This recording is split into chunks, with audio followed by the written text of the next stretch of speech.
We have a clapper that we also can use sometimes, but A real one? yeah, Yeah. it's pretty cool. This is maybe one of the hardest questions to ask, but who are you? Just a normal, regular guy from a valley in Switzerland that grew up as a son of a farmer. How does a son of a farmer become, a prolific hockey player over the years? Yeah, I mean, we didn't have much else than hockey and skiing, and I choose hockey, and luckily somehow I made it to the first team and then national team, and yeah. I heard a story that growing up, you lived at the top of a hill and then your school was at the bottom of a hill.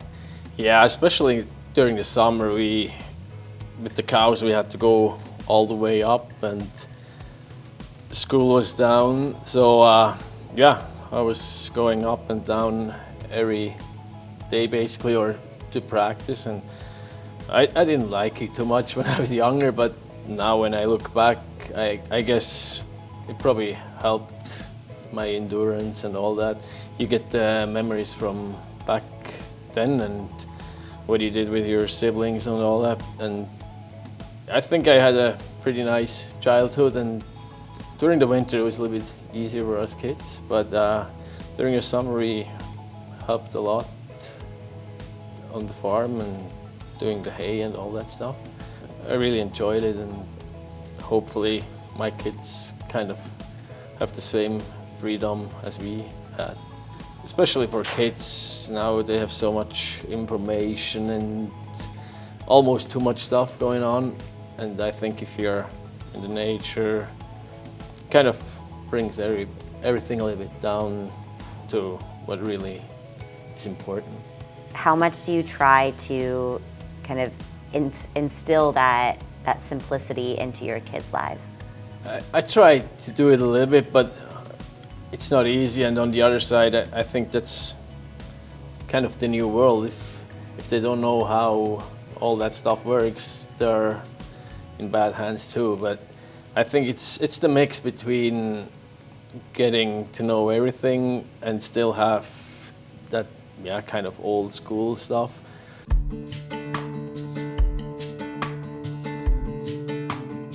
I was 7 years old and the first time on the ice, so I couldn't skate at all. Second practice I came in and we already had the game and I was defender. I heard I was just standing on the blue line, didn't move. But I guess after that first season, I probably started to learn how to skate a little bit, and then the second year was better. And yeah, but the first practice, I guess it wasn't that much fun for me and the coach. That must have been quite an expense for your family. Yeah, they saved a lot just to be able to make my dream come true, or at least get me the chance to chase my dream. And we also had good coaches that I can remember. Once my coach had older pairs of skates that he just gave me, and you appreciated that way more when you were small. Like even those player cards or whatever. Came home once and you could collect those player cards, and my parents got me like 4 or 5 of them, and it was the biggest thing for me back then. Did you have a favorite player card? Yeah, from the NHL, my favorite was always Pavel Bure, because he was my favorite player, and in the Swiss League we always it changed from time to time. Moving through your career, getting to move home, was there a particular reason that you really wanted to come home, or was it just a really great roll of the dice that worked out in your favor? At the end, home is still home, and you have your friends there. Plus, I thought we had actually a pretty good team there too. And for me, it was always important to have a chance to win. and I thought we had that, and of course then it's home with all the family, but it was also important to get away for once, so it turned out pretty good. If you go to a new place, they look at you different too, and you get new roles, and you have to live on your own, to maybe make some decisions somebody took care before maybe.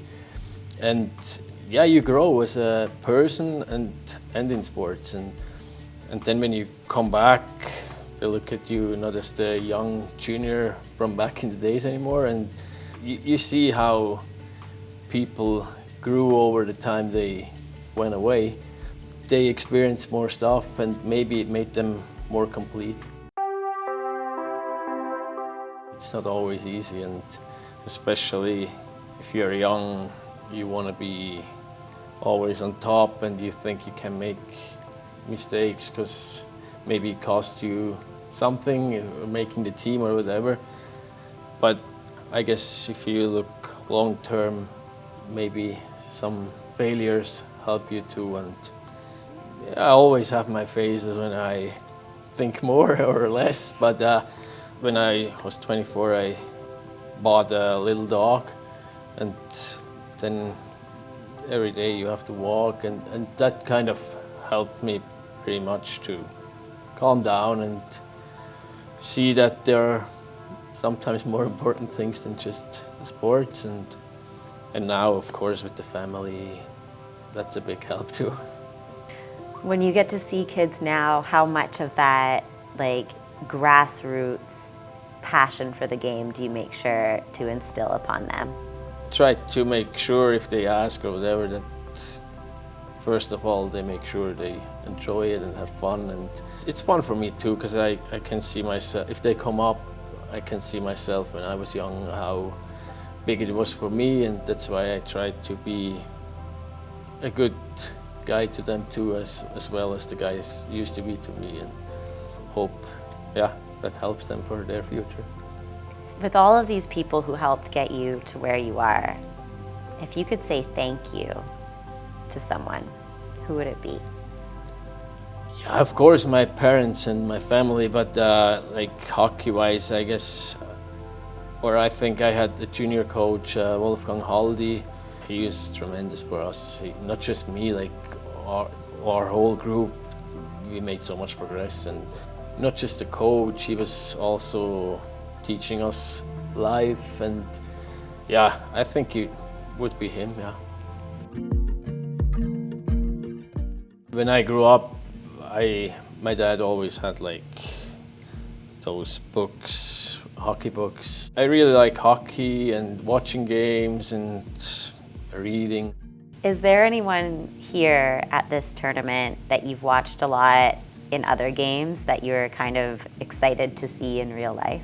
It's not a particular just one player. It's like if you watch the games, then there's always one or two guys that maybe in a particular game stand out. And even like, for example, now when you saw the Norwegians play, like those 18-year-olds, that's what I think it's interesting to see. So far I was fortunate to be healthy. Had always good teammates that helped me to achieve the goals I had. And the next few years, what does it look like? At some point of age, you don't think in years, you think in a year. So let's finish this year, and then then I have for sure one more year, and then see what happens. If you could give advice, and this is life advice, to anyone, do you have a personal piece of advice that you would share to someone who asked? Don't take everything too serious, because maybe in the moment some things you think they are really important, but if you look back maybe just a week later, wasn't probably that important, and you kind of thought about it, couldn't sleep or whatever. And I guess if you take things not always too serious, makes life easier. Just enjoy it and have fun and just play, and then the rest will follow.